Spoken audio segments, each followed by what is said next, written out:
Good morning সবাইকে, রাকেশ ব্লগে সবাইকে অনেক অনেক স্বাগত। আজ হচ্ছে শুক্রবার, আজকে সকাল হচ্ছে 9:30 বাজে। তো এখন থেকে ব্লগটা আমি স্টার্ট করলাম, প্লিজ কেউ স্কিপ করো না।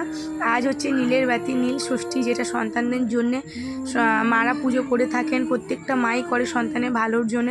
তো ওরা কী দেখাচ্ছিলাম বলো তো, যেমন গোপালের যে নতুন জামা পড়েছে আজকের দিনে। আজকে আমি বাড়ির পাশে মন্দিরেই আমি চলে গেছিলাম বাবার মাথায় জল ঢালতে। দেখো প্লিজ এটা নিয়ে কেউ জাজ করো না বা কমেন্ট করো না যে নাইটি পরে পুজো দিতে চলে গেছে। দেখো পুজো দেওয়াটা মানে পুজো দিতে যাচ্ছ নাইটি পরে কি জিন্স টপ পরে কি শাড়ি পরে, এটা ম্যাটার করে না। তুমি ভক্তি দিয়ে শ্রদ্ধা দিয়ে পুজো করছো কিনা সেটার উপর ডিপেন্ড করছে। আর আমি মনে করি ভক্তি শ্রদ্ধা যেখানে সেখানেই মানে কি বলবো, তার থেকে বড় কিছু হয় না। সো কেউ যদি এটা নিয়ে নেগেটিভ কমেন্ট করতে চাও তো করতে পারো, I don't care, no problem. So আমার যেটা মনে হচ্ছে তো সেটা করেছি। আমার বাবা জানে আমি মনে মনে কী চাই বা কী বলেছি ওনাকে। আমার ওপরওয়ালা আমার সবটুকু জানে, ভালো মন্দ খারাপ। আজকে নীল ষষ্ঠী মানে সন্তানদের জন্য পুজো করে দেওয়া। তো মানে সন্তানদের জন্য মানে সরি, যেমন একটাই সন্তান, তো আমার ছেলের জন্য উপোস থেকে আমি সকাল থেকেই পুজোটা করেছি। ঘরের তো পুজো দেওয়া কমপ্লিট, তো এইদিকে আমার বাইরেও আমি করে নিলাম। বাবাকে অনেক কিছু বলার ছিল, বাবাকে বলেও দিলাম সেইগুলো। তো এখানে পুজো টুজো সেরে নিয়ে আমি চলে গেছিলাম। প্রচণ্ড জোরে আমার খিদে পেয়ে গেছিলো, ওখানে এক ফোঁটা আমি জল না খেয়ে থাকতে পারি না। তো চা পাউরুটি খেয়ে নিয়েছিলাম।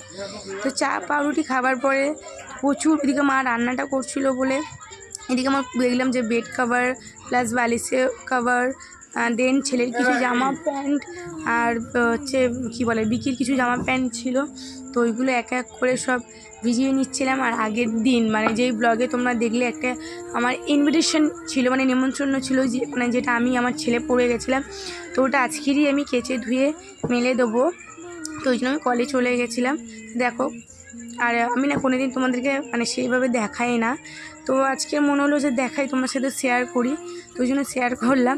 জানো তো একটা সময় যখন আমাদের এই ঘরের সামনে কলটা ছিল না, মানে এই বিডি কলোনি, তো ওখানে যেতাম জল আনতে, অত দূর দূর বয়ে বয়ে জল নিয়ে আসতাম, নিয়ে এসে কত কষ্ট হলো, তো বয়ে বয়ে মানে অনেকটা দূর ওখান থেকে জল নিয়ে এসে সমস্ত কাজ করতাম, কাচা ধোয়া, রান্না মানে রান্নার বাসন কুসুন, স্নান। তো ঘরের সামনে কলটা হয়ে সত্যি খুবই খুবই খুবই ভালো হয়েছে, কারণ প্রচুর কষ্ট হয়ে যায় জানো তো। আগে যাও মানে গায়ে শক্তি ছিল, এখন ছেলেটা হওয়ার পর সেই সিজার হওয়ার পর তো সেই শক্তিটাই আর নেই।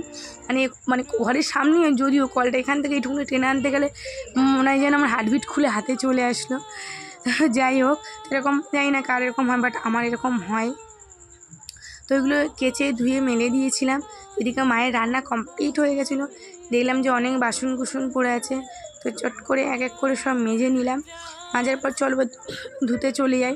আর যদি আমার এই ভয়েসে যদি কোনো রকম যদি চিৎকার চেঁচামেচি আওয়াজ পাও, প্লিজ তোমরা এটা অ্যাডজাস্ট করো, কারণ এখানে বাচ্চা, আমি তো বাইরের ঘরে বসে আমি ভয়েস ওভার করি, আর বাচ্চারা আমার ঘরের এখানেই লুকোচুরি খেলছে, তো ওরা তো চিৎকার চেঁচামেচি করছে, প্লিজ তোমরা একটু অ্যাডজাস্ট করো যদি এটা ভয়েসে উঠে যায়। তো এদিকে রান্নাবান্না মানে হয়ে গেছিলো, বাসন মাজাও হয়ে গেছিলো আমার। তো আমি একটু এদিকে শসা কেটে নিচ্ছিলাম। আর শসা কেটে আমার কারণটা হচ্ছে আমার ইচ্ছা হলো যে আজকে তো নিরামিষ এমনিতে, আর আজকে ভাতও খেতে পারবো না, কারণ নীল ষষ্ঠী করলে ভাত খেতে নেই। এটা তো মানে যে থেকে আমার ছেলে হচ্ছে সেই থেকে আমি নীল ষষ্ঠী করে আসি, তখন থেকেই জানি। মানে আগে মানে মা করতো, বাট অতটা কেয়ার করতাম না যে মা কী খাচ্ছে না খাচ্ছে। এরকম হয়েছে যে ঘরে আমাদের জন্য ভাত ডাল মাছ মাংস রান্না করে দিচ্ছে, মা ছাতু পাতু খেয়ে থাকতো। তো মা আমি দুজনেই যখন একসাথে করি, তো ঘরে আছে মানে যা রান্না হয় দুজন একসাথেই খাই। তো ওইদিকে সব কিছু ওটা কী দেখালাম, শসা কেটে নিয়েছিলাম, এদিকে রান্না গেছে বলে গ্যাস ট্যাসগুলো মুছে নিয়েছিলাম। এবার মুছে টুছে মানে তখন প্রায় 2:30 বেজে গেছিলো। তো খুব জোর খিদে পেয়ে গেছিলো সিরিয়াসলি। তো চলো খাবার আছে কী কী হয়েছে তোমাদের সাথে শেয়ার করি। স্যালাড, পরোটা, ওইদিকে চচ্চড়ি ছিল, ওইদিকে সিমই ছিল, ওইদিকে চাটনি ছিল টমেটোর। তো এত জোর খিদে পেয়ে গেছিলো, কোনো কথা না বলে খেতে বসে গেছিলাম। মায়ের খাওয়া হয়ে গেছিলো, আর ছেলেকে তো খাইয়ে দিয়েছিলাম, সেটা ক্লিপসে তোমাদের আর শেয়ার করিনি, অন্য সময় ফের শেয়ার করবো। এত খেয়ে দিয়ে শুয়ে পড়েছিলাম, এটা সন্ধে, এখন ঠিক বাজে 7টা। তো এখন এটা বিকিকে আর আমার ছেলেকে করে দিচ্ছি, কারণ দুজনেই বলছে ডিম টোস্ট খাবে। এটা ছেলের পিডিয়াশোর করবো বলে ছেলে দুধ গরম করে নিয়েছি, আর ছেলেকে পিডিয়াশোর। আর ছেলের প্যাক না জানো কী করেছে আজকে, সেটা তোমাদেরকে শেয়ার করলে খুবই ভালো হতো। ও একা একা ফ্রিজ দিয়ে সস বার করে প্রায় 3 জন খেতে পারবে এরকম একটা সস নিজের থালার মধ্যে ঢেলে নিয়েছিল। সে বাচ্চা অনুসার কী করা যাবে বলো। তো এইদিকে আমি আমার মা চা খাবো, সেই চাটা বসিয়ে নিয়েছিলাম। চলো মানে দিয়ে দিলাম আয়ুষকে। আর আয়ুষ দেখেছো, বলছি খাবারটা ওখানে রাখো, বলছি সবাই বসে খাওয়া, বলছে না খাবারটা ওখানেই রাখো, যেন ওটা ওরই খাবার টেবিল, ওখানে বসেই খাই। তা আমি কী করছিস, বলছে সস নেবো। অলরেডি সসটাকে বার করে রেখে নিজে ভুলে গেছে যে সস কোথায়। তো পাশের বাড়ি একজন কাঁচা লঙ্কা চাইতে এসেছিলো, কাঁচা লঙ্কা তাকে দিচ্ছিলাম। আর একটা কথা জানো তো, কাঁচা লঙ্কাগুলো একদম ঝাল নেই। যাই হোক, দেখতে খুব সুন্দর লাগছিলো, ওই জন্যই নিয়ে নিয়েছি। বাস্তবে এইটাই, যার রূপ আছে তার গুণ নেই। ও দেখতে সুন্দর ছিল বলে ও ঝাল ছিল না।